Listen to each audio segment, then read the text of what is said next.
Welcome, everybody, to another episode of the Black Menaces podcast. I'm your host, Nate Bird. I'm here with my co host. Rachel Weaver. We are happy to be back with you guys this week. Absolutely. And this week on the show, we have some amazing guests. We've got Maleny and Gil, who are here to share their experiences as immigrants to the United States. So we're looking forward to hearing a little bit more about them. But before we learn from them, we're going to hear from Rachel with her Menace Yes. moment. Okay. I'm super excited for our Menace moment today. I'm covering someone who you guys probably have heard of. Her name is Angela Rye. I don't know if you guys know who she is or seen her. She's kind of this commentator, or was on CNN until 2020. And she's very spunky, very witty. I just seen her in funny clips, basically going at it in, on some political commentating things. And those people always are impressive to me. So I wanted to know more about her and what led her to. How did you get on CNN to be able to do something like this? Anyway, so a little bit about her. She was born on October 26th in 1978 in Seattle, Washington, to an African American family, which is interesting considering that time frame. Not that many Black people lived in still don't live in Seattle, and especially at that time. Mm-hmm. So that kind of stood out to me. Like, wow, your whole Black family's in Seattle. Anyway, so her father, Eddie Rye Jr., is a community activist and an entrepreneur, and her mother, Andrea Rye, is a former college administrator. So she came from parents who, were pretty well educated, and obviously a parent who was inspiring activism. Growing up, she attended an all-girls high school called Holy Names Academy in Seattle, and then she eventually got her bachelor's degree from Washington University, and then she earned her law degree from the Seattle University of Law School. And then she started involving herself in activism while at college. And then while she was in school, she served as the Western Regional Director for the National Black Law Student Association in 2004. And then she started her political advocacy career in 2005 when she started working with the National Association for Equal Opportunity in Higher Education, which basically is an association of 120 historically Black colleges and universities in the United States. And this is when she served as a coordinator for the advocacy and legislative affairs, which is kind of cool. And then after that, in 2006, when she eventually moved to Washington, D.C., she co-founded Impact, which is IMPACT, like all standing by themselves, the letters, which was an organization for youth and young professionals in activism. And so she had a very busy career. Each year she was doing something new. And then in 2007, she was appointed as a senior advisor to the U.S. House of Representatives Committee on Homeland Security. Then in 2011, she served as an executive director and general counsel for the Congressional Black Caucus. In 2013, she took over as the principal and CEO of Impact Strategies. And then in 2017, she officially left Impact to establish her own corporation called Angela Rye Incorporated, which was a legal advocacy organization. And then later that year, she was featured on The Breakfast Club, which is like this. Oh, yeah. Yeah. She was featured on The Breakfast Club, which, if anyone knows what that is, it's how would you describe that, Nate? It's like a social, I don't know. They talk about a lot of things on that podcast. They do politics, though, as well. It's like a pop culture radio show. Yeah. But because it's by Black people, a lot of issues that affect the Black community, there were political issues that were mentioned on there. And so that's where she was a guest. And then that eventually led to her in 2018 becoming a political commentator on CNN, which is where I was introduced to her. And also in 2019, she was awarded an honorary doctorate by Wiley University. In 2020, she started her own podcast to discuss issues of race, culture, and politics. And then her contract with CNN ended in 2020. And she's appeared on lots of other platforms like BET, Huffington Post Live, as well as ESPN as a special correspondent about Black History Month. And something that I thought was interesting, I said, I wonder what her speaking fee is because of all that she's been involved in. And so her speaking fee can range from $25,000 to $50,000, Nice. which is pretty decent because Obama's is like 1 million or 2 million or something like that. So I would imagine so, yeah. that would be my dream to hear from him, but I don't know any organization that'll be able to pay that. But yeah, that's a little bit about her, and now she's kind of just doing her own thing on her own podcast. And I don't know, I just always found her words very profound, and how she would stand up to a lot of what's the word, ignorant people, I'll say, when she was commentating on CNN. So I just always think it's interesting people's past that lead them to be a commentator at that level. And I recommend you going to check her out because she's definitely a menace in the way that she stands up for Black and Brown communities, and the way she's advocated for the issues that impact our community, and obviously through her legal work as well. And so it's cool how she went from law school, which she could have taken a traditional route into politics, but she took a more, you know, uh, I'd say Gen Z approach to just kind of speaking out, and using her, the way she's able to articulate and grab people's attention to discuss issues that are important. So maybe some of us could take that route one day too. Won't be me, but maybe some of the other Black ministers could do something like that. So that's our menace moment today. Love that. Love that. Love that. Cool. Well, with that, Maleny and Gil, we want to just start talking with y'all. So just briefly, kind of tell us a little bit about where you're from, um, and then just tell us a little bit about yourselves and what you're doing. Do you want to start? I want to start. Oh. Well, so my name is Maleny, and I was born in Mexico. Um, my family moved out here to the United States when I was 2 years old. So I sadly don't remember a lot about Mexico. I haven't been back since. We moved to California. So I say I was born in Mexico, but raised in Oakland, which anyone you meet from the Bay is just super proud to be from the Bay. Then for college, I moved out to Utah to go to school at BYU, and I've been here since. Nice. Well, I'm Gil. I was born in Villa Corona, Jalisco, Mexico. I was moved to the United States here in Utah when I was about 3 years old, and I was pretty much just raised here my entire life in Utah County in Mormonism. Even though my family never was, I was just raised in this culture, and yeah, I grew up here. Now Mexico for me is just a vacation spot. So, what was it that brought your family to Utah since you weren't Mormon? My uncle used to work at a cherry field, and he said that there was a lot of work in the fields of cherry picking and apple picking, and just the fields. And as people who wanted to migrate to the United States, my mom and dad saw that as a really big opportunity to know that there was stable work and a lot of work, which meant a lot of money. So that's what brought my family to Utah, was all the fields. Okay, gotcha. And I feel like that's not something that you like imagine Utah to have much of. Um, Maybe it's because I haven't been to as much of Utah, but I feel like I've seen southern Utah, which there's not a lot of fields down there, and then it seems like there's not a lot in Provo. But I guess it just really depends on where you are. But that's interesting to kind of know and understand a little bit more.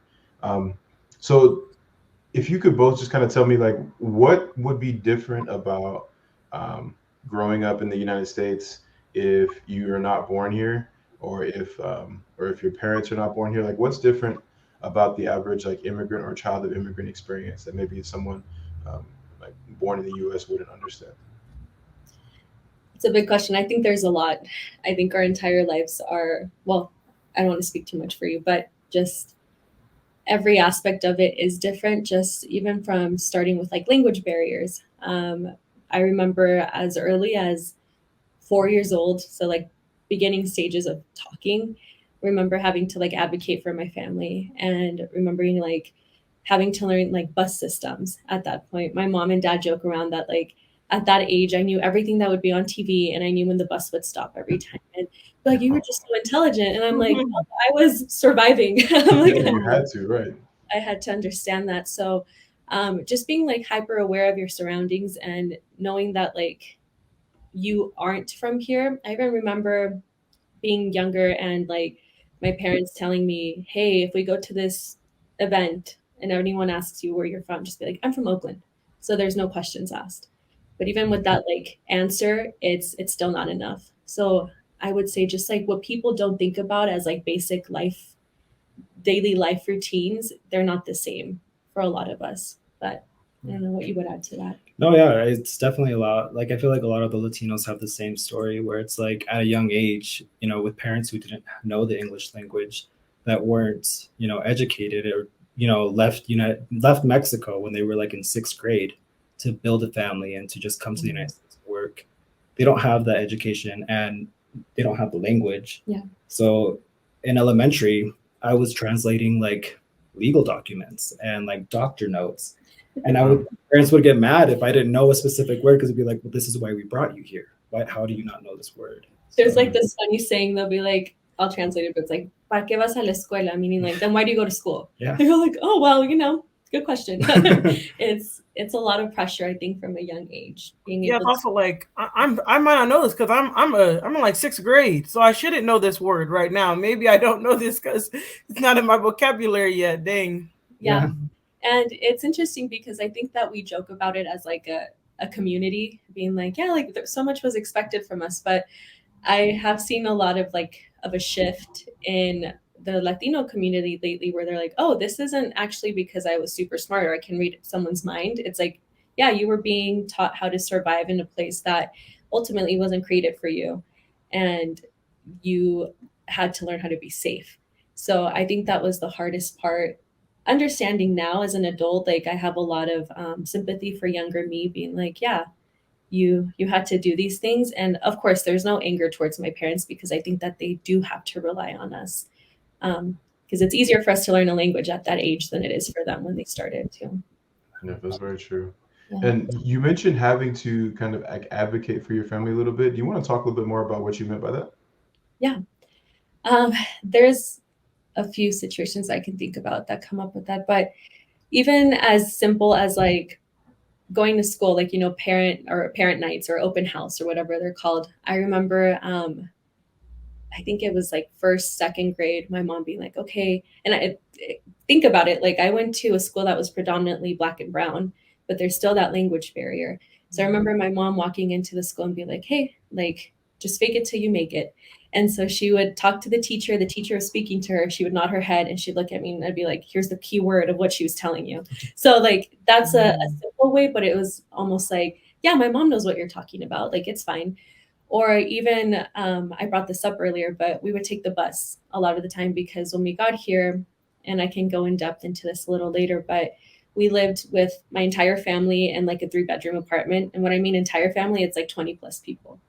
And so my dad saved up enough money to buy a car. And so he would go to work with the car. And my mom's like, I can't keep you guys in the house all day. So we would take the bus everywhere. And advocating in that sense would be like, okay, how much is it? Like being 4 years old, being like, how much is it for the bus? And I remember my mom telling me to count our quarters. So just being able to speak with my parents and like interact in that sense of like, this is what they're saying. And my mom be like, okay, now I know what that means. So a lot of that. Yeah. And even like when you would go to a restaurant, like a fast food restaurant, they get the hamburger wrong. Like you would have to be the one to be like, hey, this is wrong. Yeah. Yeah. So small stuff like that. Again, like back to your question where it's like, what are some things people don't expect? I think those are the things that even now as an adult, I look into it and I'm just like, wow, like I'm really proud of myself for being able to go into this doctor's appointment by myself and like speak, because that's something that is taught as like, you're nervous about it just because you're like, what if they don't understand what I'm trying to tell them, even though I speak fluently? Or just another one that you'll hear a lot in the Latino community. It's when people come up to you and they're like, wow, you speak Spanish so fluently. You're like, we learned to talk at the same time. So I hope so. Not Spanish, sorry, English. Back to that. Wow. Yeah, that's amazing. And I mean, that's like a level of maturity that you don't normally expect from a child. You said 4 years old, like learning how to count money, count quarters. Like that's not something that I learned probably till, kindergarten, first grade. And so, yeah, that's like a big responsibility to take on, kind of being like a bridge, almost like a bridge between two worlds, really, in like two different cultures. So, yeah, that's pretty amazing. What would you say were some like defining moments of your childhood? Like what were times where you realized like, oh, things are different, or I am different, or like my experience is not the same as others? What were some defining moments from your childhood? I think something that really stood out to me was when it would be like in school, they would have like projects with your parents or like science fair projects or like take your child to work day, for example. You would come back the next weekend or like the next day to school and you'd hear about, oh, like, what did you guys do? And little Miss Caitlin would stand up and be like, oh, like my mom took me to her office where she worked with the doctor and I saw this, I got to put a Band-Aid on. Or it's like, oh, my dad works at this office and he works with money or at a bank. And my story, I couldn't tell a story. I would have to come up with one because my mom couldn't walk me into the kitchen of McDonald's, or like my dad couldn't take me to a construction site to go, figure out what he does for a day, because that's the type of work that was available at that time. So I wasn't never had the same stories as those other kids. I'm trying to think. I think that a specific moment I remember, my mom specifically was the type of mom who wanted me to get involved in everything I could just to get started on just like connections, I guess. But she put me into the Girl Scouts. And I remember that they would ask us to like do these big activities with them. And they would say, okay, you're going to bring your mom or your dad or whoever you have to like come to this activity and kind of walk you through it. And like, this is something they should know, like hiking or like having like a merit badge in this or different things like that. And I remember my mom and dad being like, okay, like, let's figure it out. And it took that extra step of like, oh, you don't know how to do this. Like, we're doing it together. Or I even remember going to activities with them and they'd be like, okay, for this summer, we're going to go camping in this part of California, or even going to like a different state. And remembering my mom and dad being like, oh, actually, she won't be doing that just because, legal reasons. And also just, it was so new to them. They're like, we don't trust that.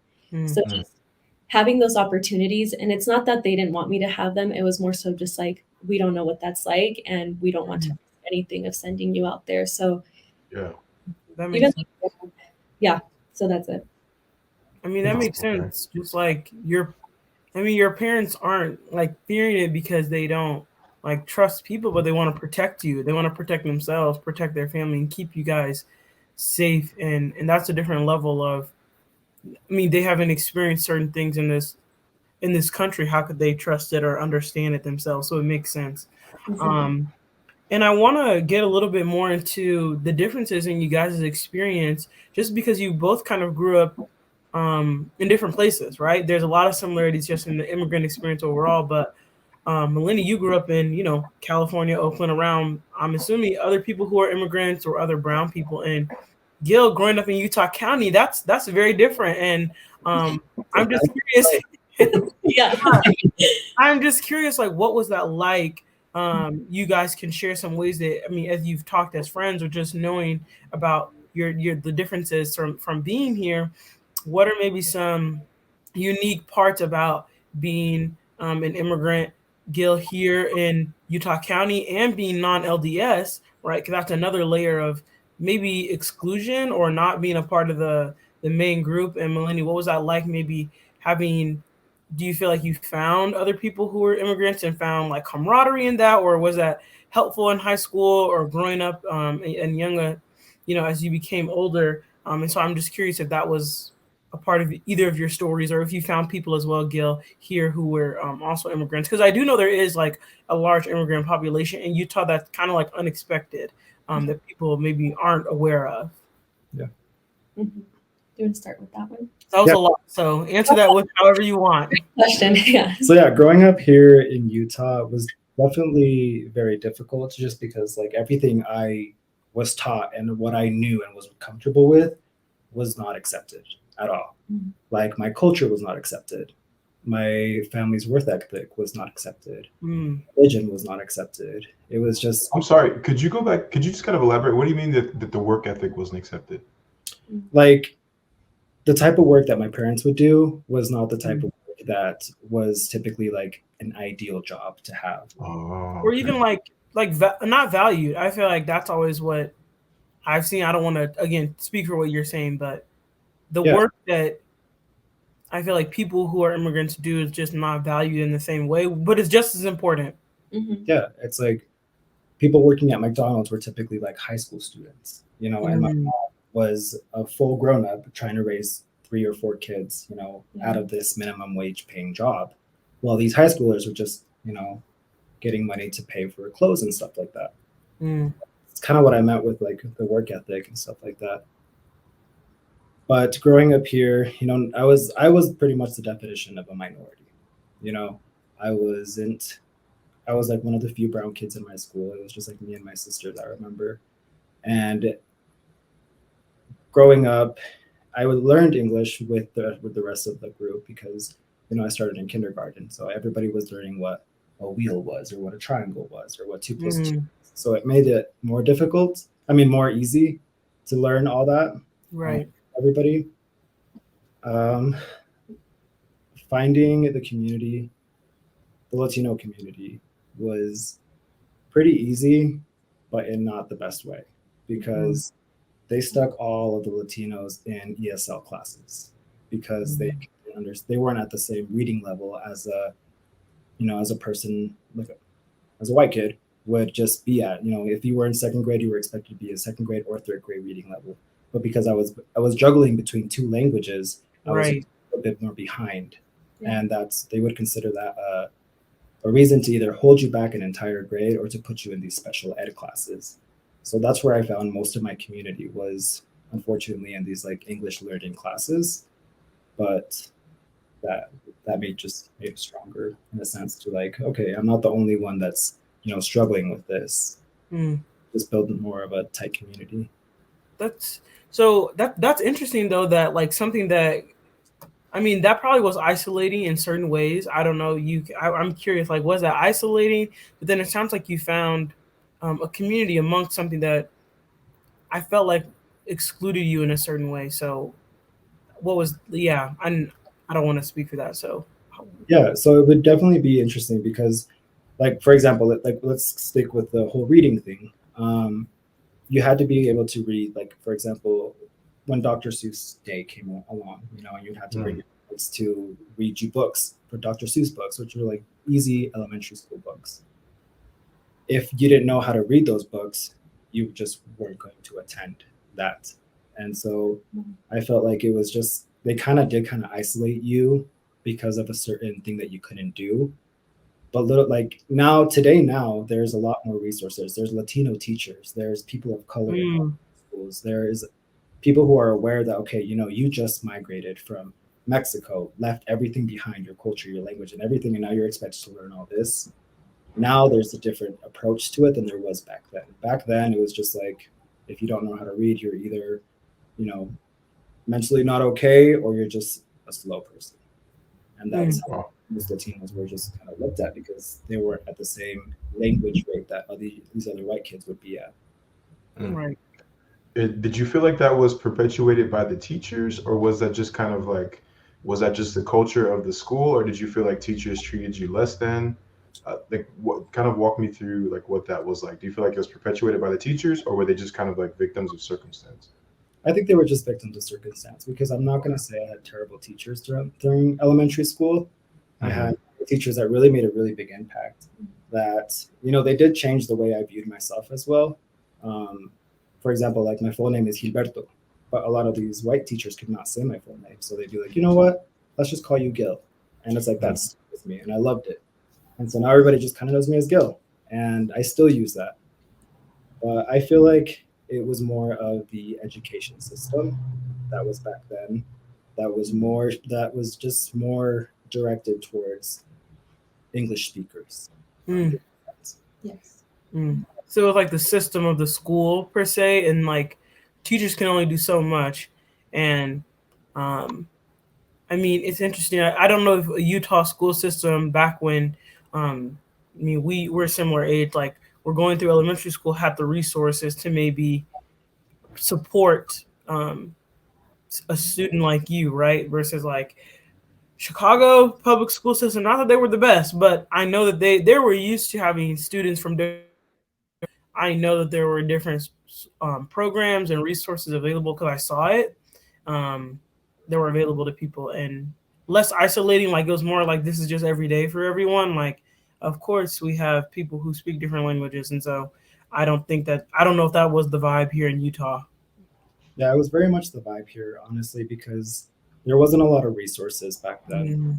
You know, you had a teacher who would say, "Oh, I served my mission in Mexico, so I know Spanish." Oh wow, Oh, okay. I didn't even think about that. Wow, I Yeah, forgot. that's a lot of the teachers that were like, "Okay, I get it. Like you're trying to be Mexican passing, but you're still a white lady. You know, you're still a teacher. Oh, no.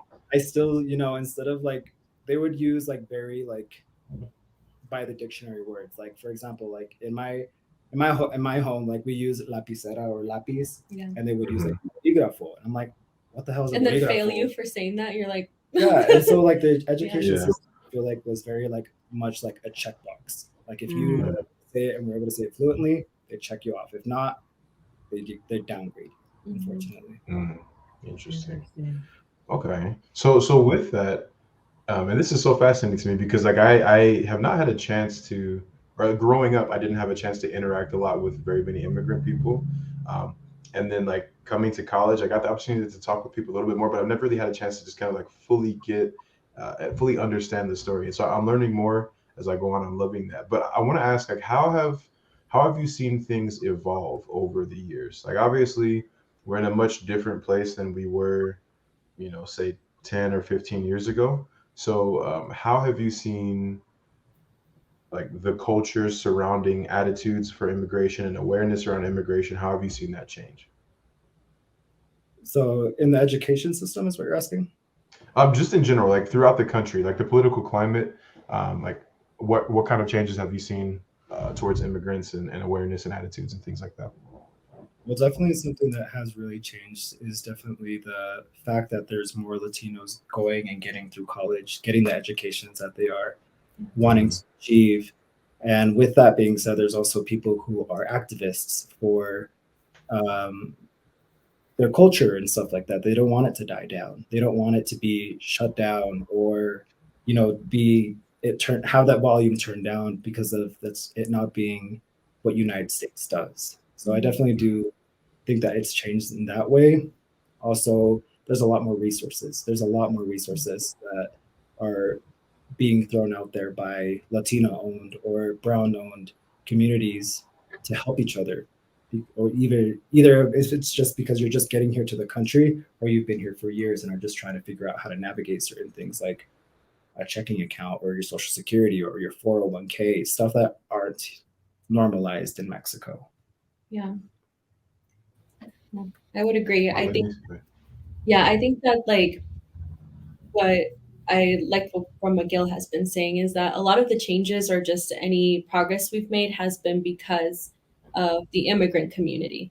I don't necessarily think anything has changed from within inside the system, but like Gil was mentioning, like we're getting more immigrant Latinos or just in general the immigrant community graduating college, like finding these resources for themselves and actually like finding our voice. I think is the biggest thing that I've seen as a change, where even just like meeting Gil, we're like, oh, that happened to you. That happened to me too. And like now even doing this podcast, just like that connection and relation with other people who've had experiences like you and seeing how they're not something that should be normal, that it's actually messed up.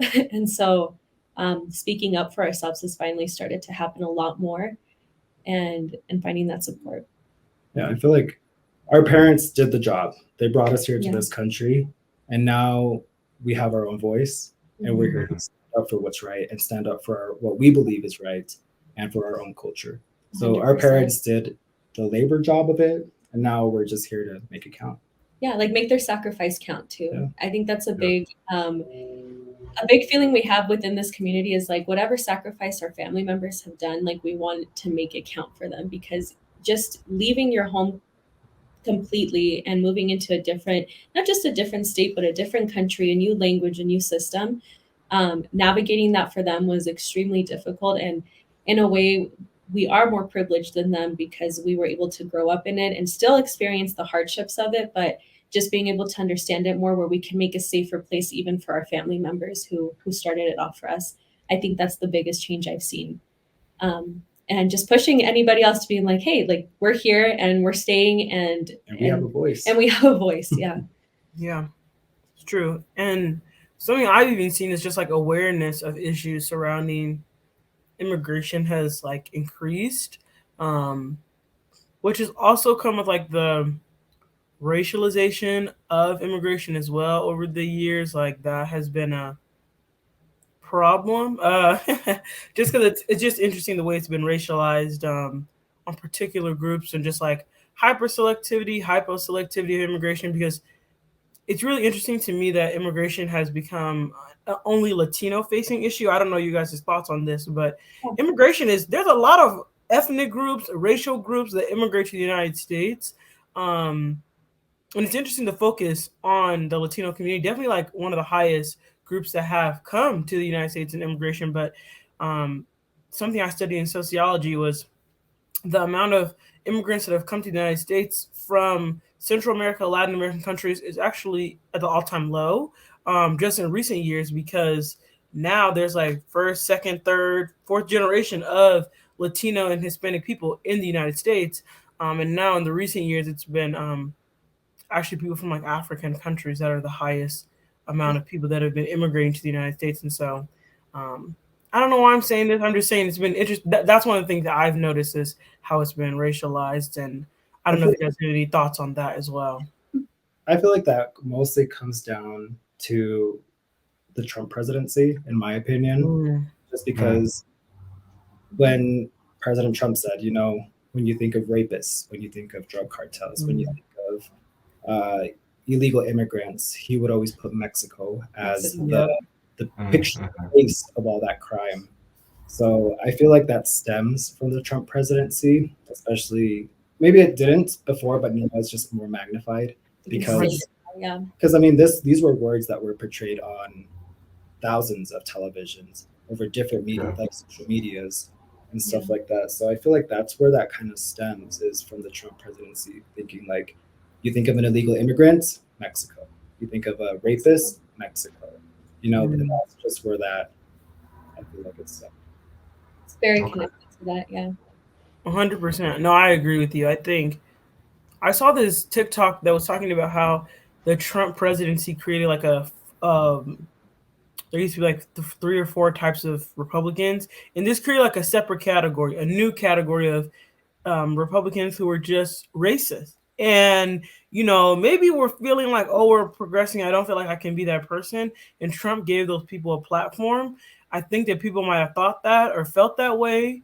And he just kind of, in a bad way, said what other people were thinking in the worst way, right? Like other people might have had those sentiments, but feeling like they had political backing, and a president at that who agreed with them definitely made the already racialized issue of immigration, even worse than it already was. So I'm 100% with y'all on that. For sure. Yeah. So a question, kind of going off of what Rachel was saying, as during the Trump presidency, as things became increasingly polarized, like leading up to his election, what were kind of your sentiments? And fun fact for our listeners, Maleny and I actually served in the same mission. So we were on our missions when Donald Trump was elected. But kind of talk about the aftermath of that. If there was if you felt differently, if you felt less safe or more safe, like just kind of talk about like what it felt like post Donald Trump's election. Yeah, well, I'll go into the mission experience. So it was it was just really sad, because I remember at that point it was time for me to renew my DACA.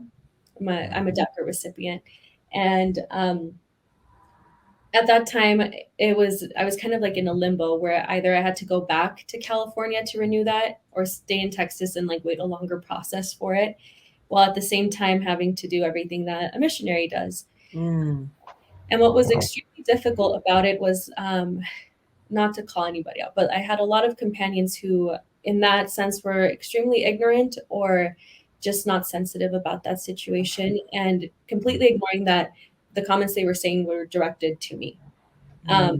So there was a lot of fear at that time. I remember a lot of people who were wanting to get baptized were fearful of signing like baptismal forms or anything. Like, what am I signing? Or not opening the doors. And along with that, every week getting an email from my mom and dad being like, hey, things are scary. Like, if anything happens, what's our plan? Like, what are we doing? Where are we going to meet? So that was just like right in the middle of it. And then I got home. When I got home, I went back to the Bay Area. And I remember just the interesting thing that a lot of people don't think about with the immigrant community, especially those who are undocumented still, is that we're always just constantly in a state of limbo, not knowing like if we're going to be able to stay here or when we'll be deported or when DACA ends or any of that. Like, it's just that constant state of like the unknown, but you keep doing things to keep bettering yourself. So at that point, I went back to school, went back to BYU, and BYU was no better, unfortunately. Like, while there, I would see everyone with their Make America Great Again hats. And just, I remember there was one time people would go around posting stickers on like poles outside, like light lamp posts, where they were like, immigrants are going to hell, or different things that were comments like that, where I'm walking on this expecting, hopefully, like all the promises that come with BYU just not being there for me and feeling like an outcast most of the time, and sadly feeling unsafe. A lot of that came with the legal side of it, but then, like Rachel was mentioning, a lot of people showed their true colors when that happened. Because I remember people coming up to me and speaking Spanish and being like, I served my mission in Mexico, so like let me practice with you. Or even as simple as like being like, oh, are you like, there was in one class where someone was wearing their Make America Great hat, and someone commented on it, and I chuckled because I was like, that's funny because you, whatever. I just chuckled. And and I remember this girl like whispered to me, she's like, did you laugh because you're illegal? And I remember being like, oh, like interesting. Like, you felt comfortable to say that to me in a class. I'm one out of two people of color. So there was a lot of that like climate that was created where a lot of people don't realize that the comments he was saying weren't just political, but they were affecting real people's lives. And it was really hard. It was a hard time. And I definitely still see a lot of the aftermath of the Trump era here in Utah. We have some experiences we can share about that, but it's definitely, it's not fun. Yeah. What about you, Gil? How is it for you? Just because we're coming from a very, very different space, right? Like, I mean, I was here, I was present. I was working when the Trump presidency and the election and all that was going on. And I worked in probably the most Republican place you could ever work was a gun place. I worked oh there. My God. You were signing yourself up for something there. I'm sorry. Well, that's crazy, but no, I'm Guns, God, and Trump. Oh man. Talk about exposure therapy. Yeah. Wow. Exposure therapy. But no, so I was working there, and I remember the night before the election, it was obviously Hillary Clinton and Trump. And it was funny because like me as a Latino, I was fearful that Trump was going to win. I was fearful. I was like, oh my gosh, like this is going to happen. My family, my nephews, my cousins, my aunts, like my grandparents, are they going to be like to renew their visas to come visit us, this and this? And then people on the Republican side who I was working with, they'd be like, oh, I almost swore. But this is how that bitch is going to win. They would say that they'd be fearful, and in my head I'm just like, I hope she does, I hope she does, because what country that's not ran by a woman is not successful, and right now I'm kind of glad that, kind of off topic, but Mexico's, their two leading people are two women. So I'm super excited to see Mexico thrive. Oh, I didn't know that. That's awesome. But so the night before the election, there was a lot of that fear, and they would be like, what are your thoughts, Gil? And I'm just like, honestly, I don't really watch politics. I was watching it every time I could. Yeah. I was like, I don't watch politics just because I knew that it was an argument waiting to happen. And I don't want to be in that position because I was a new hire, and because, they had seniority, and they were definitely older men, and I was like this 18-year-old who was just looking at a good job. Yeah. And the night after, so obviously I went home, and everybody, that election was like everyone's eyes were on that election. And then Trump won. And I just remember that feeling sick, like feeling nauseous. I almost called off work just because I'm like, this is life. This is it. Like, man, who we're gonna trust after he totally trashed my entire community, my entire country. Like, this is the man who I have to stand behind, you know, and say, this is my president. And the next morning I was like, no, I'm not gonna let this get to me. Like, I'm bigger than this. I'm stronger than this. Go to work. And another thing, because I lived with my parents, that they would not allow me not to go to work because that's the whole thing. Yeah. Emotional health doesn't matter in a Latino household. You go to work. We're also changing that. We're working on that. But I went to work, and I remember there was this one guy that got hired like a week before I did. And so he got hired first, and then I got hired like a week later. And he came up to me, and we were working. I was actually above him because I was able to perform better than he was. And so they put me on top of him to kind of like manage that little team that I had. And it was just to like pick parts. And he came up to me and he's like, "Did you see the election?" And I'm just like, yeah. And I always thought that he was like a really cool person, that like, he's just like, oh yeah, like las carne asadas, like I love Mexican culture and I love what you guys stand for, this and this. And then after the election that next morning, he came up to me and like, it was like big boy pants. And there's this white man with a beard. And he comes up to me and he's like, you see the election? But kind of more like, did you see it? And I'm like, yeah, I saw it. He's like, what are your thoughts? And I told him, I was like, honestly, I'm a little bit disappointed on the way that America responded to this. You do. And he's like, yep, what can you do? Guess you're just going to have to respect me a little more, huh? Oh. And I was like, I looked at him and I was like, excuse me? Me thinking, I'm like, I'm your boss. You know? Like, that's crazy. Holy shit. Yeah, I took that up to HR because I was like, I didn't like that. Yeah. I have a voice. Respect me more. That's just a that is, I'm sorry. I'm flabbergasted. That is wow. No, yeah. I was like, guns? Where? Like, but wow. I took that up to HR.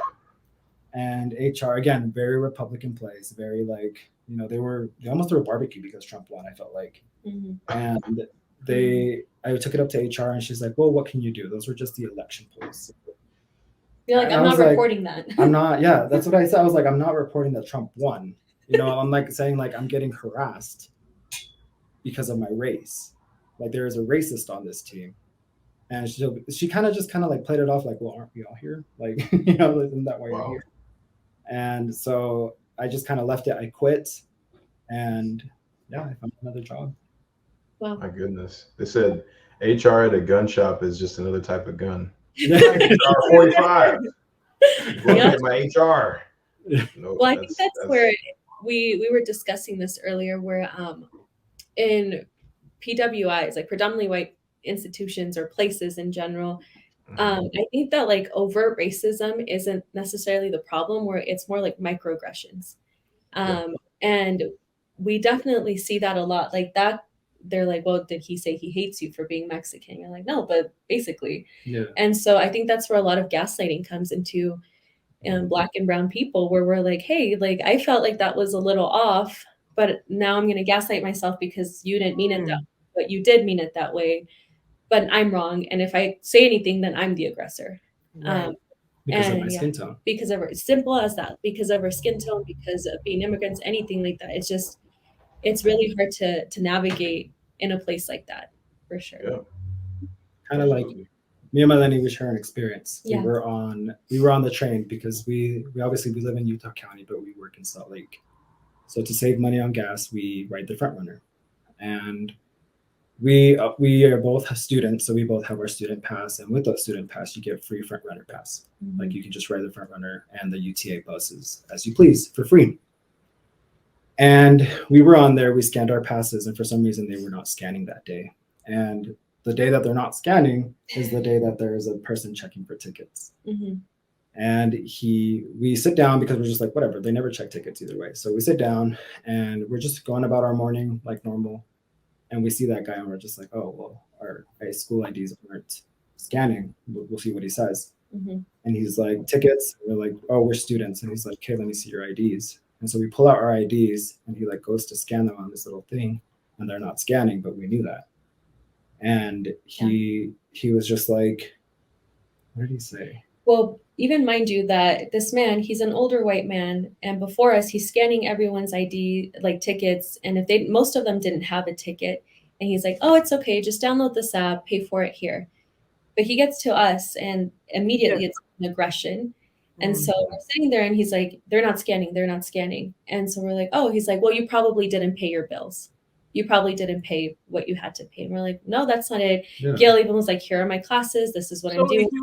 So he was insinuating you weren't paying like your school fees. Our school Yeah, fees. because that's what he told me. Because he's like, because I'm like, oh, I don't know why it's not scanning. He's like, oh, maybe around this time, you know, school shuts off the school IDs, but they also shut them off if you don't pay your classes. Yeah. And I was in my head, I was like, bro, my bills are paid. Like what? Like, Yeah. And he's like, well, maybe you're not even in class. And I pull up my Canvas and I'm like, look, I am in class. Like this is my credit. And he's like, well, maybe you haven't paid your tuition. And just like very up in our faces. Yeah. And then we're like, okay, I tell him, I'm like, okay, where do we pay? Where do we pay? Like, I'm done with this conversation. He shows us, and then he starts pointing at us and he's like, I've talked to you before. I've told you this before. And we're like, we've never seen you in our lives. And he's like, no, I've talked to you. I've told you to do this before. And just getting very just like angry at us. And so my comment was like, hey, Gil, let's ignore him. He's talking to us like this because apparently we look like every other brown person. And immediately his demeanor changes. He acts like we assaulted him and walks away from us. And right behind us, there's a couple of guys our age who are white, completely different tone, and tells them, hey, like I was telling them, if you haven't paid, no worries. Here's where you pay for it. And leaves us. And so again, we're sitting there feeling all these emotions and we're like, did we just experience that or are we gaslighting ourselves? No, and I told him, I was like, no, this is racial profiling. Yeah. Yeah, absolutely. Yes. And mind you, anyone who's listening who's from Utah or rides the train, let's be so for real. They do not check. Let's be so for real about the front runner. They never check, literally never check. And like, if they do, the one time I've been checked out of all the times I've ever ridden it, they were like, oh, whatever. They really didn't care that I didn't pay because I didn't pay that time. And so that's really crazy because you are a student, you are able to ride for free. And so that's why it's even more crazy. Like I was clearly like, again, it's just like, let's be honest here. If this was anyone else, this situation would be handled very differently. 100%. Yeah. And I know you mentioned that you've had a few different experiences with like microaggressions. Do you want to share more of those? I don't know if they took place at BYU or like at work or just like more experiences. If you could share those, that would be amazing. For sure. BYU was an experience of itself for sure with that.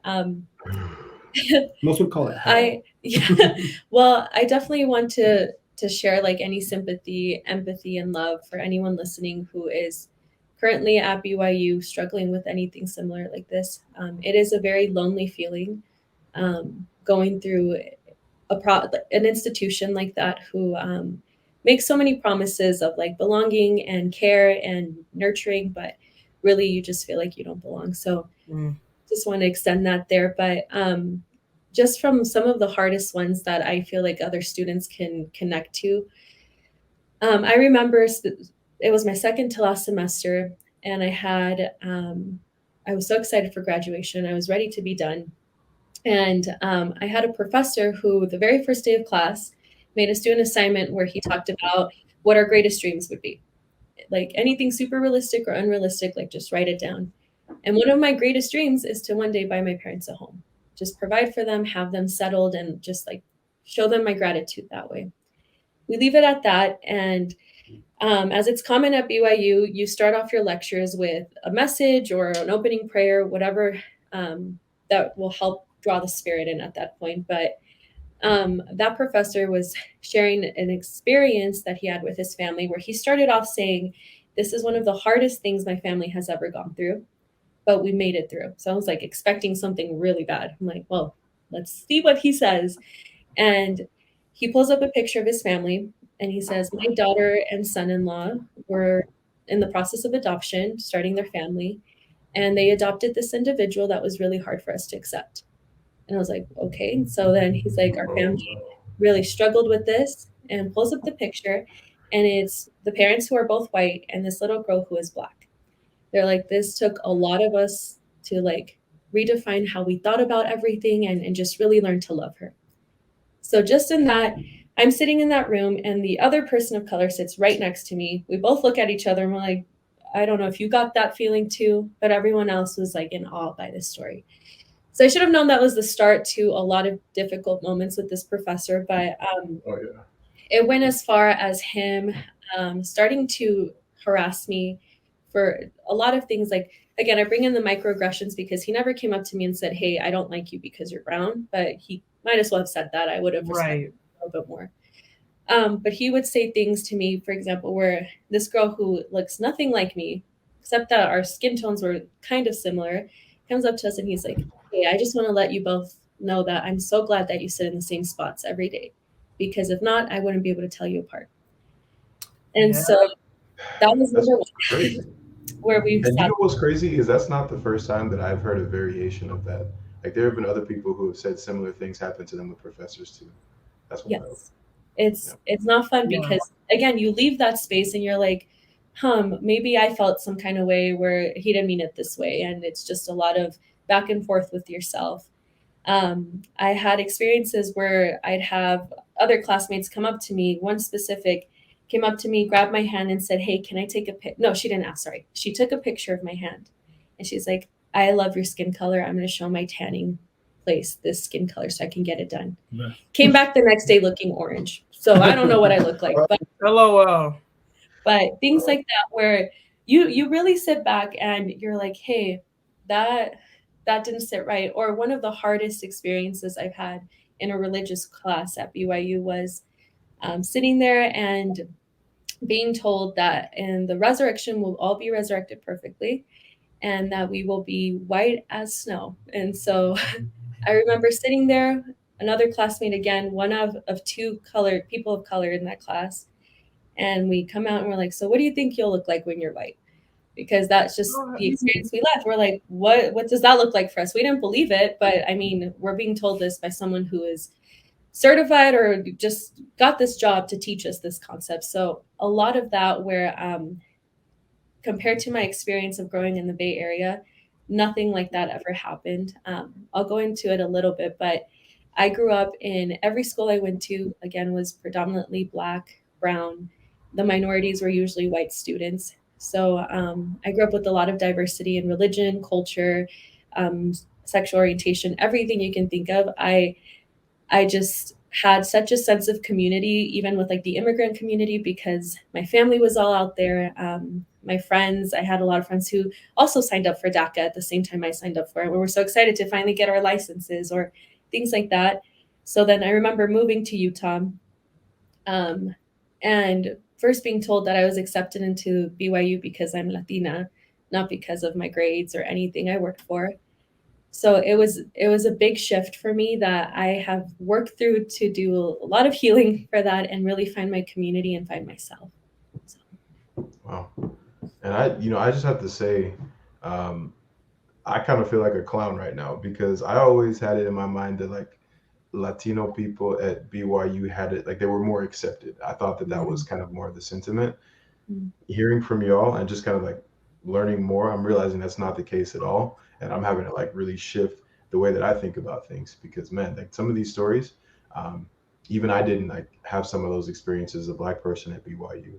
So these are pretty wild. So thank you so much for sharing these and just like being vulnerable with that. Gil, did you have any things that you wanted to share or any more from you, Maleny, about like those stories? So I don't go to BYU, so that's a for me. Okay. I attend UVU, and their slogan is "Come as you are," and I love that because it really does make you feel more welcomed. And just walking into campus, you see people from all over the country, just like going for one purpose only, and it's to get an education, not to have a religion shut down your throat. Yeah. And like even in high school, I would always feel so left out. And like it's funny because I signed up for the class. I've never been Mormon, but in high school they have seminary classes. Oh, you said. I'm crying. I didn't know. That's true. Not you are necessarily going to seminary. I'm telling you, I'm very much for just like inserting yourself into horrible situations. He just wants to know. I'm there for the experience. Love it, love it. But I remember feeling so left out that all like my white friends, they would be like, oh yeah, or like my Polynesian friends, or my black friends in high school, they'd be like, oh, I have to take seminary this period, so I can't take PE with you, or I can't take computer class with you, or health because I have seminary. Yeah. And I'm like, well, shit, I want to have seminary, you know. And I remember I signed up for it, and my counselor didn't say anything about it. Like he didn't say like, you've never been. Oh, they're seminary. Promoting that. They're like, we got you. Yeah. And so he was like, sign me up. I went. I remember it was like the first day of classes, and I went, and I remember that I was like, well, why isn't seminary like in the high school? We had to walk to a church. That wasn't that far, but no, yeah. I walked to a church, and I was like, okay. I was like, I'm already getting an off feeling. I'm not Mormon, you know, why am I inside a Mormon church? It just doesn't feel right. And so I walked in and I sat down, and there was already like a Book of Mormon just like waiting for me. And I was like, I'm dead. Wait a minute, you know? And then the teacher walks in and he's like, okay, let's start with a prayer. And I'm like, I'm out. So I sat up and I walked out, and the teacher, like after they were done praying, because I just sat in the hallway, I was like, what am I doing here? What did I sign up for? And he's like, hey, are you not, what's wrong? Was the prayer wrong?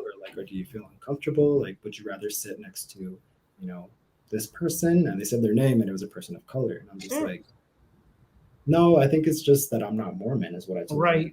Oh, why did you sign up? And I'm like, let it be fun. So, yeah. But yeah, so. You thought wrong. I'm sorry. That's funny to me that you thought seminary was gonna be fun, but sorry. Right, because it was like all your friends were doing it. Yeah, they were talking about like, a book club, so I'm like, it is a book club. I'm down to read a book. Yeah. Yeah. But the book is the Book of Mormon, the Doctrine. Oh man. Yeah. Cool. So with that, so you know, kind of talking about your college experience, talk about like what was it like for you when you found out about the DACA program? Like, what concerns did the DACA program resolve? What concerns did it not resolve? And then how has it been just kind of like being in that process? You briefly touched on it on your mission, which was also something that was eye-opening to me. Is like, for me, you know, I experienced some racism and stuff like that on my mission, but for the most part, all I had to worry about was being a missionary. So like for you to have that additional layer of things, that was eye-opening to me. But yeah, if you could just talk more about DACA, what it was like, and all of that. For sure. So growing up, like in a lot of Latino households, my education was my parents' priority. They were like, hey, I could do anything crazy as long as I didn't come home with a B, then we're good. They're like, no, you have to pass all these classes, sign up for the best classes. But there came a point where I think I was 16 years old, actually 15. All my friends were getting their driving permits, getting their first jobs, thinking about college. And I'm like, hey, like I was so completely like out of it at that point where I didn't know that I couldn't do those things. I remember my mom always telling me, she's like, hey, there'll be a way that's provided. There's always a way. We're always going to find a way for you. One day you'll have a license. Simple thing like that. One day you'll be able to work. But the biggest fear I had was like, hey, I'm literally not going to be able to go to school. Like, there's no way I can, afford it. There's no financial aid for undocumented people, or even like DACA students don't have a ton of like resources. But even then, that was a step forward. So when the Obama administration announced DACA, or just the DREAM Act, I remember it was one of the most like exciting things that I could finally fit in and do what everyone else had been doing for the past 3 years. So we did a lot of research on it, because obviously there's that fear of providing all of your information and then they know that you're here and you're just exposed fully. But that's a risk that Dreamers take, specifically because we just want the opportunity to be here in the place that we've grown up in since we were little. So I remember signing up for it. Immediately after I signed up, I took my permit test, got my license, and started applying for jobs. And I remember just being like, I am an adult, I'm a grown-up, like I can do this. And what happens often, that I've heard a lot within the immigrant community, is that you wait so long for a piece of paper that just shows you that you can continue to do what you've already been doing. And that's a really hard realization because you're like, I'm still myself. I just had to prove that I'm good enough for you. And so then I start school, and that DACA, I think, has been the biggest like help for me in the sense that like I've been able to get an education. But even now with DACA, right now I'm actually in my master's program. My goal is to be a therapist, specifically for those who've experienced racial trauma. Love So it. here, and I can start taking people in. But I see that like the lack of resources there are for the dreamer community or the DACA community, they're so limited that it's so unfair, and it's so sad because like we've been here not just like as dreamers or people here, but our indigenous ancestors have been here for thousands and thousands and since forever of years, and there's always that sense of having to prove that we belong in a place that we've actually never left. So that's been, I think, the most interesting experience with that. But again, I'm really grateful for DACA, and I hope that at some point, I think the limitations with it is just like not being able to leave the country has been really hard. Back in 2020, my grandpa passed away, unfortunately, and I saw how that took a toll on my dad, on my parents, and then on me, where I was like, we can't even go see him while he's sick. We can't see him where he gets buried, and we're just looking forward to do that at some point. But there's a lot of loss with not being able to have a legal status here. Yeah. Absolutely. It's very hard because it's true. We've been here, like our ancestors have been here for so many years. And there's a saying, I can't remember exactly where I heard it, but it's like, we didn't cross the border crossed us. Yep. Yeah. It's like we were just colonized to be into like the American way, which wasn't even their way. They kind of just like stole from here and there to make it their own way. But yeah, like I see, like my grandma passed away not too long ago as well, and she was in Mexico, but I'm privileged enough to be able to travel to Mexico to see her when she was sick. She was able to travel to us before she got sick. My mom doesn't have that privilege.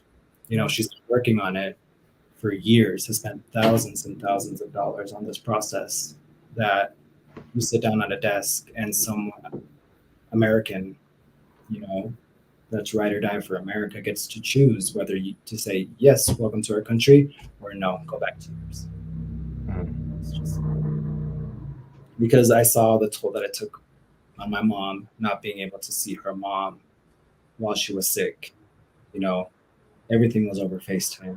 Luckily, we live in an era now that FaceTime is available, and like Skype and that, because all of her funeral and everything was just through a screen for my mom. And I almost felt bad being there, but I know that's what my mom wanted us to do because she couldn't be there. But I felt bad because it's like this should be my mom. My mom should be the one holding this casket. My mom should be the one lighting this candle. Yeah. Because of a little piece of paper that says, no, you can't go back to your country and come back into ours. She's not able to do that. My mom is an entrepreneur. She's a very successful businesswoman. She helps the economy. She creates jobs here in America. And she has her permission to work here and pay taxes and has been paying taxes. But the United States still just doesn't see her as a person because of the mistake that she made. Yeah. Very different. I mean, to me, this is what we mean by like, these are issues affecting real people, real lives. Like, this isn't just, a policy that's on a piece of paper. Like, this is impacting how people are experiencing the human experience. Like I just lost a parent 2 months ago, and I cannot imagine if I wouldn't be allowed to be there, because of a piece of paper that says I can or can't fly to a country, and it's your own country. You're right, where you're from. And it's just sad to think that there's so much hate in people's heart. I think about the civil rights movement and what that hate allowed people to do. And obviously immigration is a separate issue, but the same idea of like hate is so strong and people fear what they don't know or understand so much that they're willing to dehumanize and devalue people, and not allow them to experience being a person because of what they don't know. And again, it's just very sad, and I empathize and sympathize with your mother just based on having that experience myself. Losing a parent is one of the hardest experiences anyone can ever go through, and not being able to at least like go to their funeral and grieve that in the proper way. I can't imagine what that was like. And I don't know. That's just a small example of the impact of what, as one of the many impacts that the lack of support that immigration has, the lack of resources, the lack of availability that exists in the United States, that it doesn't need to be like this. Things can be changed and things can be different, but people choose ignorance, people choose bigotry, people choose exclusion when this isn't even their country to begin with. And even like adding some like an education point for anyone listening, I've heard this comment, which it does come off as ignorant, where it's anyone who says like, if you come in the right way, it's done right, and then you're set. I want people to understand that immigration processes are, one, extremely long processes to go through, hundreds of pages of paperwork. But the hardest part is how expensive it is and what of an emotional toll it takes on a person, because it's a lot of vulnerability. It's exposing everything about yourself to prove that you have the right to go. So I think there's this idea that like the United States is like open arms and anyone who does it the right way can come in. But they need to understand that like people who are trying to come into this country often don't have the resources either with attorneys or like financially or any of those that can provide them the opportunity to come here. And we come here sadly because we had to leave behind our culture and our home in order to survive in a different country. And that's a hard thing. So there's really no right way of doing it unless you have the privilege to, from the beginning, afford all of those processes. And I think that's just a stereotype that needs to really change, or a mindset that needs to change, because I mean, I've been going through this process since I was 2 years old, and I'm 26 now. So that's 24 years in the immigration process. And for a lot of people in this process, they spend 30, 40, 50 years until they can say like, hey, I can go back to my hometown, or just completely give up on that. Yep. It's true. So to kind of wrap up, what would you guys want to say to, citizens or, non people who aren't immigrants? What are the ways that they can support you as individuals, or immigrants as individuals, or just causes? Like, what would you want to see and advise people to do? First, I would like to give a shout out to any immigrant families, parents, kids that are going through this. I want to tell my parents, like, I know they'll be listening to this, but telling them like how grateful I am for their sacrifices, and like how motivating that is for me to continue through this, like just like this process of like education and building a life here because of them.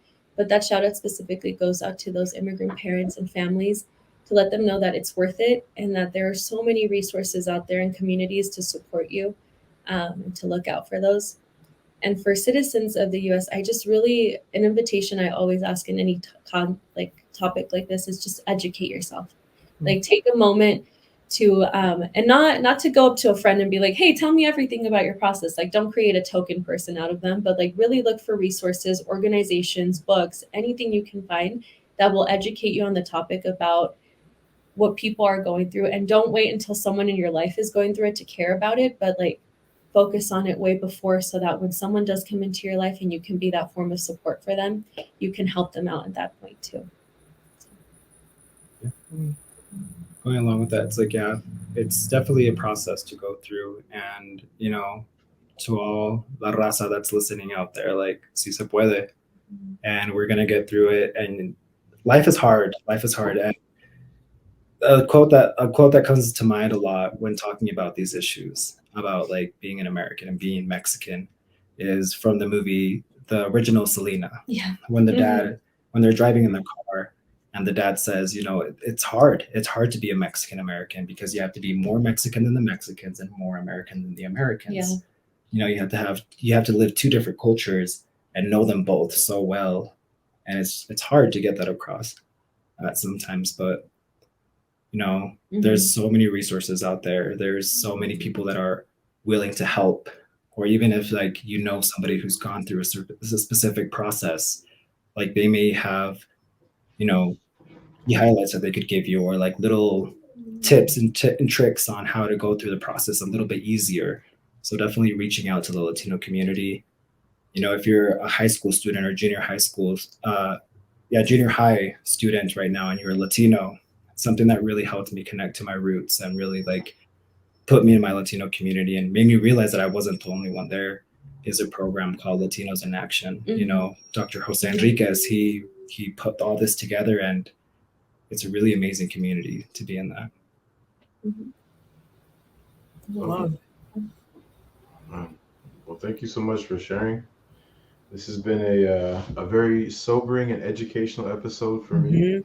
I'm very grateful to y'all for just being willing to share your stories, to talk about your experience as immigrants, as DACA recipients, all of that. I've learned a lot, so I really appreciate it. Thank you so much, Maleny and Gil, for coming on the podcast.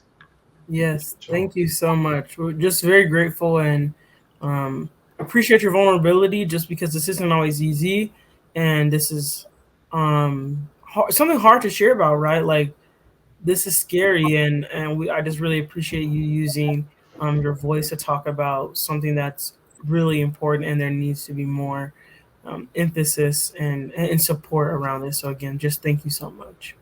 Thank you for the opportunity. I appreciate it. Yes, absolutely. But before we go, we got one last thing. We got to do recommendations. So yes, we got things to recommend this week. Rachel, you want to go first? Yes, I can.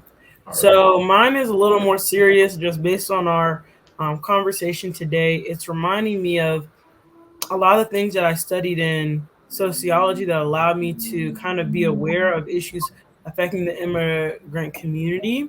And so my recommendation is to just go look up all the immigration acts that have been passed in the 1990s, pretty much, prior to 2000 and really 2000, the year 2000, just because that's impacted so many things, like the Immigration Act of 1926, Immigration Act of 1965, and the Immigration Act that was passed in 1990, just understanding how, race impacted it, what was viewed as understanding how the idea of what was viewed as American shifted over time, is really important in understanding how the United States limited the amount of people that could come in, which also made it more hyper selective for who could really come the right way, or the way that people encourage. And so just understanding all that helps you to be a more informed citizen, and to understand how you can actually continue to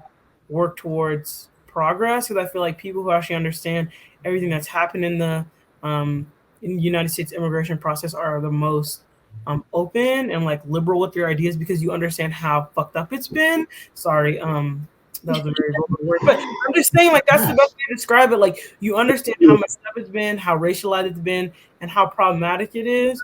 And so you don't have a view of oh, do it the right way, because there is no right way, because America has changed what that looks like constantly. And so that's what my recommendation is literally just going to read those things, watching short YouTube or TikTok videos about it, because it'll make you be aware to understand why the immigration system is where it's at, and understanding actually looking up the demographics of immigrant populations, because I think it will surprise people, the narrative that has been spun in politics versus what the numbers actually look like, and where immigrant groups, large groups, are coming from, and understanding the difference between hyper and hypo selectivity. I'll stop there. Beautiful. Nate?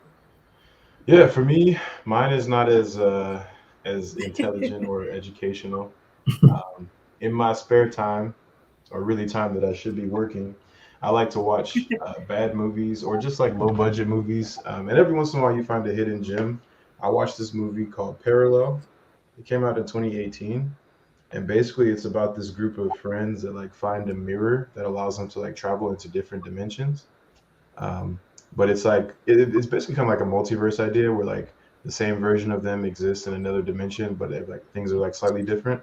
Mm. But it's like a really interesting take on it, and I enjoyed it. So it's called Parallel. It's on Amazon Prime for free, Amazon Prime Video.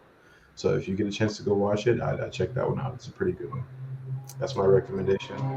Maleny and Gil, what would y'all recommend this week? Yeah.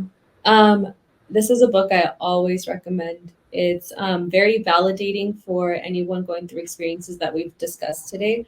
The author's name is Prisca Dorcas Mojica Rodriguez. So we can write that out if you need to. But the book Yes, we'll put that in the. yeah, I got you. The book is called For Brown Girls with Sharp Edges and Tender Hearts. It's a very validating book. So I guess my recommendation is the book, and to just any hard like experiences you're going through right now, like validate yourself, know that you're going through it and that you're not gaslighting anything that you're going through, but really find those resources that'll help out. And I think that's an amazing book to start that validation. Wow. You said it's called For Brown Girls with Broken Hearts? With sharp edges and tender hearts. Oh, okay. See, thank you. Yeah, I'm gonna put this on my list. It's beautiful. I think you would love it. And we'll be sure to include it in the show notes so that if people want to, they can look it up as well. Gilberto. Let's go. He said, "Don't call me that." He said, "Don't call me that." He's like, fix your face, fix your mouth. I'm sorry. Gil, what you got? Come corrected. No, for real. No, I'm joking. My recommendation would be get involved. Get involved. Look up when your next rally for immigration is, because you're going to meet so many people with so many passion, like so much passion and so much things to share. So get involved in your community. Go to those rallies. Go to those marches. See what bills are going to be passed that could affect your Latino friend. Yeah. And this being, not just Mexican friend, but Venezuelan, Guatemalan, any like Central America, South America, Southern America. Get involved in all these things, because we can talk and talk and talk about everything that's wrong in the United States. But if we're not doing anything and we're not being active about it, what's the point? Yeah. So definitely get involved. So I know that, what's the program? Immigrants of Utah. I know they have a lot of rallies that they're planning and stuff like that. So that's just something here in Utah, that you can get involved with. But I'm sure there's plenty of there's immigrants all over the United States. It doesn't necessarily have to be for Latinos. It could be for Asians or Pacific Islanders, just anywhere. There's immigrants all around. So just get involved and have our voices heard. Be heard. We have a voice. Let's make it heard. Mm-hmm. Love that. That's the perfect way to close it out. Yeah. Thank you, guys. Well, actually, what we're going to do, Gil, we're going to end with a prayer. He's like, we're both out. And we're done here. You should be good because you're sitting next to Maleny, so you're comfortable, right? You're good. Good. We have tattoo. Oh man. Cool. Yeah. Well, yeah. Thank y'all so much for being on the podcast. We really appreciate it. Learned a lot today. We're very grateful to y'all.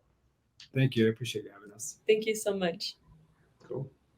Rachel, you got anything else? Nope, that's it. Thank you. Well, you know what? Hold on. I do have other things. Sorry, I forgot. We got to start saying closing remarks at the end, right? So a few things. If there are stories that you want us to share or people that you want us to interview, be sure to drop us an email at blackmenacespodcast@gmail.com, or you can just like send us a DM or a message on Instagram. Also, be sure to follow us on all platforms. It's just at Black Menaces on TikTok, Instagram, Twitter, and then the Black Menaces on YouTube, where we post like video episodes of the podcast and then other fun content. We got a lot of good stuff coming on the way. We want to get more into like the educational realm, so be sure to subscribe to us on YouTube. Smash that like button. And then please be sure to support us as well. Like we've been doing this basically just out of the goodness of our hearts, right? Like we enjoy doing Black Menaces, and we've been able to do a lot of good and accomplish a lot of things. And a lot of us have activist backgrounds, so this is just kind of in our blood, where we do things because we want to see the world become a better place. However, it does get kind of tiresome when we also have full-time jobs. So if you in any way are able to support us, whether it's through a one-time donation or a monthly donation, you can donate to us on Venmo, just the Black Menaces, under the business tab. Or you can go to our store and you can purchase merch. We have a whole store. We got some t-shirts. The OG Be a Menace t-shirt is up there, along with some hoodies and like a lot of other fun stuff. So if you got birthdays, anniversaries, Christmas is coming up, be sure to get those. And then you can also donate to us at theblackmenaces.org/donate. And you can do like monthly donations or one-time donations there. But yeah, please support us any way that you're able to. Like and subscribe, follow, us on all of our different channels. And yeah, we really appreciate it. So thank you. And with that, we will catch y'all next week. Yes.